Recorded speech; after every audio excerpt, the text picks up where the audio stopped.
My mother looked straight at the attorney and declared, "We'll be managing Luna's portion too. It's what's best for everyone." My world crumbled at that moment. But what my parents didn't know was that Uncle Marcus had left me a hidden letter. Until I opened that envelope, I had no idea how much he truly understood my pain. But what that letter revealed would shatter their schemes and change my life forever. If you've ever been the overlooked child in your own home, this story is for you. Smash that subscribe button because what happens next will leave you speechless. Hit like and let's discover how one letter brought down years of family lies. Hey everyone, I'm Luna.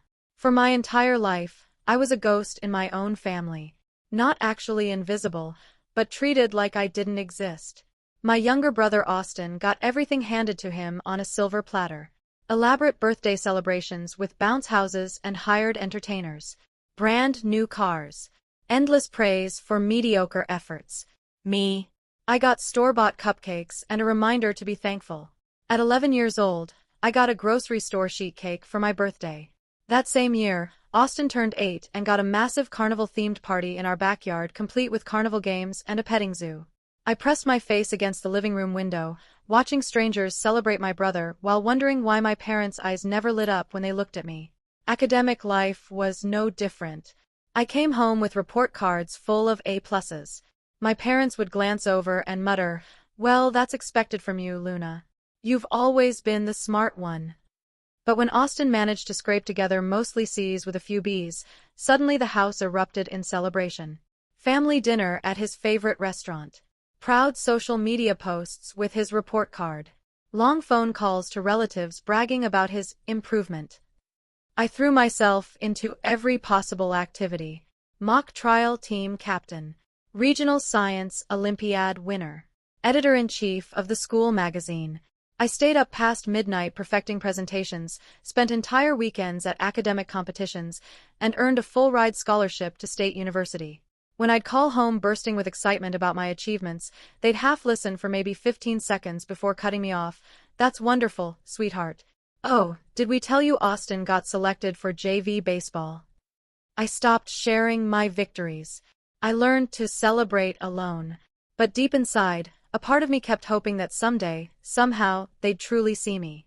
University became my sanctuary.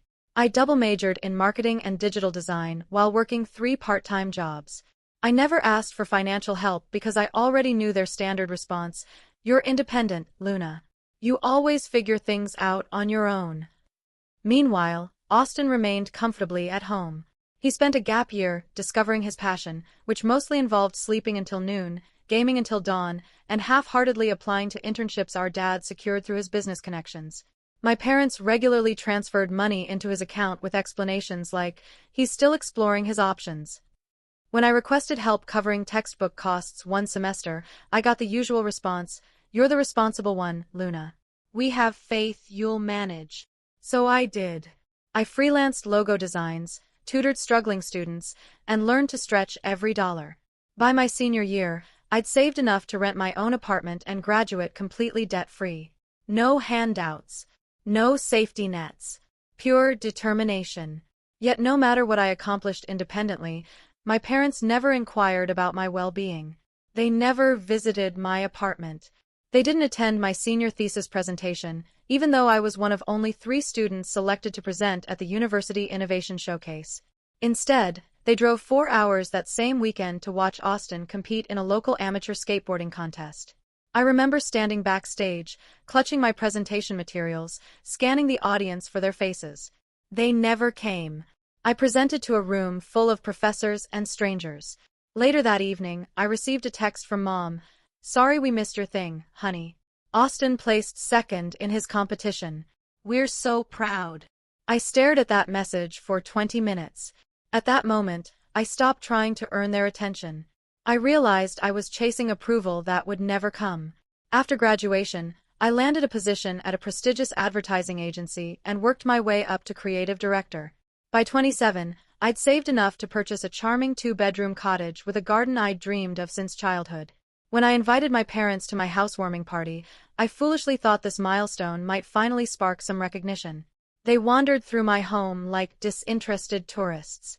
"Very lovely, dear," Mom said. already scrolling through her phone. You've always been self-reliant. We never have to worry about you the way we worry about Austin. That wasn't praise. That was a dismissal wrapped in a false compliment. Austin still lived at home at 27, occasionally helping at our cousin's landscaping business while developing his latest revolutionary business concept. My parents were seriously considering remortgaging their house to fund his newest venture. When Uncle Marcus passed away last fall, I wept privately in my car after the memorial service. Not only for losing him, but for losing the sole family member who'd ever made me feel genuinely valued. While everyone else fussed over Austin, Uncle Marcus would seek me out to discuss my career projects, my future plans, my thoughts and dreams. He never missed a birthday. He never treated me like an afterthought. The evening before the estate reading, something unexpected occurred. Aunt Elena, Uncle Marcus's widow who'd been quietly grieving since the funeral, appeared at my front door holding a sealed envelope. "Luna, dear," she said, her voice gentle but urgent. "You need to read this tonight. And tomorrow, no matter what anyone says, don't let them silence you." Inside the envelope was a handwritten note. "Your uncle saw everything, sweetheart. Every dismissal. Every time they chose Austin over you. Tomorrow, everything changes. Stand strong. Love, Aunt Elena." I read those words repeatedly, my pulse racing. What had Uncle Marcus witnessed? What was about to change? The next morning, I sat in Attorney Williams' office wearing my most professional blazer, hands folded, watching my parents whisper secretively. Austin looked visibly uncomfortable, fidgeting with his phone. When Attorney Williams began reading Uncle Marcus's will, I held my breath. Uncle Marcus had been far more financially successful than anyone realized. His modest lifestyle had concealed substantial investments and savings, nearly $3 million, plus his lake house property. He'd designated equal inheritances for all his nieces and nephews, including Austin and myself. That's when Mom struck. "Actually," she interrupted smoothly, "we'll be overseeing Luna's share. She's never shown much interest in financial management." She smiled as if this arrangement was perfectly logical.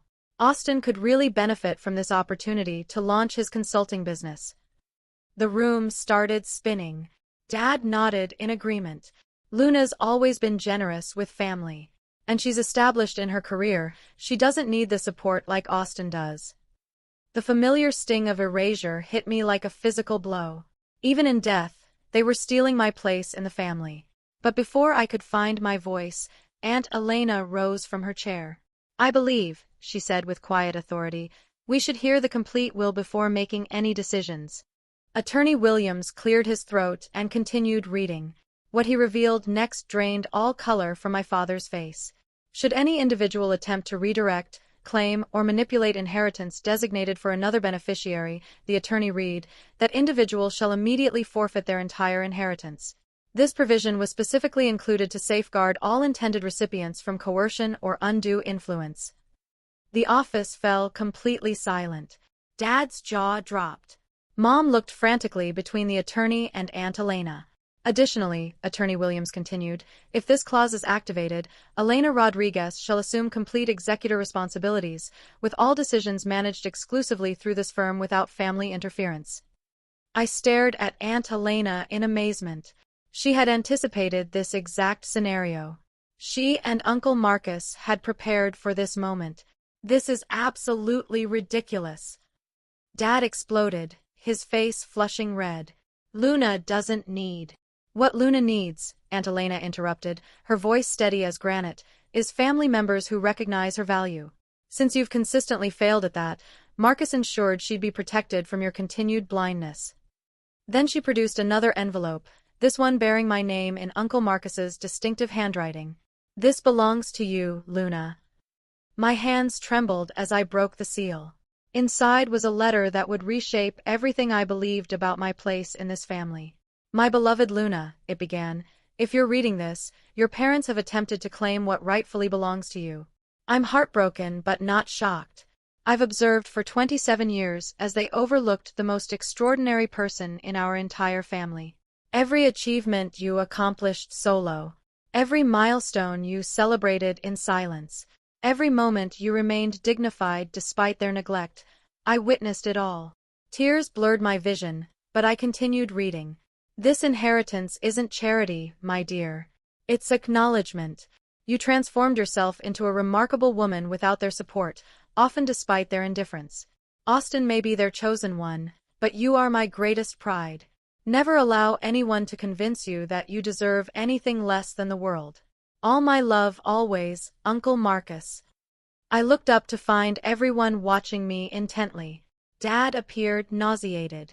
Mom was weeping, though I couldn't determine if from shame or frustration. Marcus witnessed what you all chose to ignore, Aunt Elena said softly. Luna never required your money or validation, but she deserved your love and respect.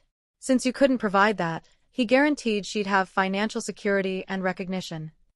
Dad recovered his voice first. This is pure manipulation. Complete manipulation. He pointed at me accusingly. She poisoned his mind against us. No, Aunt Helena responded firmly. You accomplished that entirely on your own. Every birthday celebration she observed from the sidelines. Every achievement you dismissed. Every time you labeled her independent while spoiling Austin. Marcus documented everything in his personal journal. 25 years of watching you erase his niece. The room fell silent again. Austin finally spoke, his voice barely audible. I didn't realize. I kind of knew, but I didn't think. I never told them to. You never needed to ask, I said, finally discovering my voice. It simply was. My entire existence, it simply was. Attorney Williams shuffled papers uncomfortably. Given today's events, the forfeiture clause has been triggered. Luna will receive her complete inheritance, managed independently. Mr. and Mrs. Chen, your portion of the estate has been revoked as specified in the will. Dad absolutely lost control. This is insane. We raised her. We provided food, shelter, clothing for 18 years. She's indebted to us. I stood slowly, still clutching Uncle Marcus's letter. I owe you nothing, I said, my voice stronger than I'd ever heard it. Providing basic necessities for your child isn't heroic, it's the absolute minimum requirement of parenthood. Love, encouragement, pride, recognizing your child's worth, that creates real parents. And you failed completely at all of that. Mom attempted emotional manipulation, her voice cracking. Luna, please. You're our daughter. Family means forgiveness. Don't let money destroy us. Money didn't destroy us, I replied calmly. You did. Every single day for 27 years. This inheritance is simply allowing me to stop pretending it didn't devastate me. I walked out of that office with more confidence than I'd ever possessed. Behind me, Dad was shouting something about attorneys and family obligations. But his voice was already fading from a life I was finally ready to claim as my own. 4 months later, I was relaxing at my favorite bookstore cafe when Austin approached nervously. He looked different, exhausted but purposeful. Could I join you? He asked hesitantly. I gestured to the empty chair. I've been reflecting on everything, he said. About how I never earned what I received, and how you earned everything you never got. I waited silently. I'm returning to school. Starting with community college, then transferring for mechanical engineering. I want to create something genuine. Something actually mine. No shortcuts. He paused. I think I need to discover what you always understood, how to be truly independent. We talked for 3 hours. He genuinely apologized for years of accepting privileges he knew I'd been denied. He shared the suffocating pressure of being the golden child, never permitted to fail, never encouraged to grow independently. It didn't excuse the past, but it helped me understand that our parents' favoritism had damaged us both in different ways. Austin is excelling in his studies now. He works evenings at a local tech repair shop and maintains his highest GPA ever.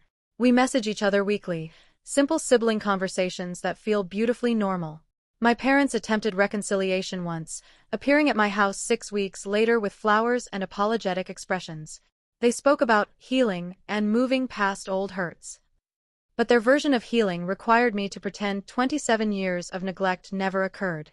When I refused to let bygones be bygones, they became hostile and accused me of destroying the family with my selfishness. I haven't heard from them since, and that's perfectly fine with me. The inheritance enabled me to fulfill a long-time dream, establishing a mentorship program for first-generation college students from dysfunctional families. It's modest but expanding, and every participant reminds me that being overlooked doesn't equal being worthless. Aunt Elena and I share dinner every Sunday now.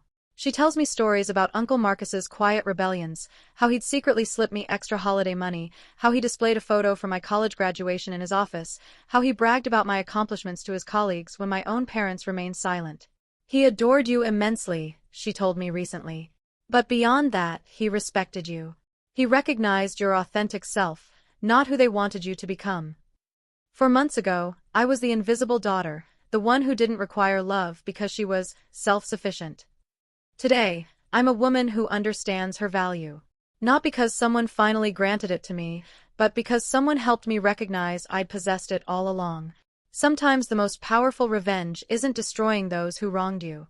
Sometimes it's simply refusing to remain invisible any longer. Standing confidently in your own light. Understanding that when people can't see your worth, that reflects their limitations, not your value. That letter from Uncle Marcus remains framed on my desk every day. It reminds me that love doesn't always announce itself loudly. Sometimes it observes quietly, plans thoughtfully, and appears exactly when you need it most. What's the most meaningful act of quiet support someone has ever shown you? Share your story in the comments below. Smash that like button if this resonated with your heart, and subscribe for more stories about standing tall, speaking truth, and never allowing anyone to make you feel invisible again. Because you matter deeply, regardless of whether others recognize it.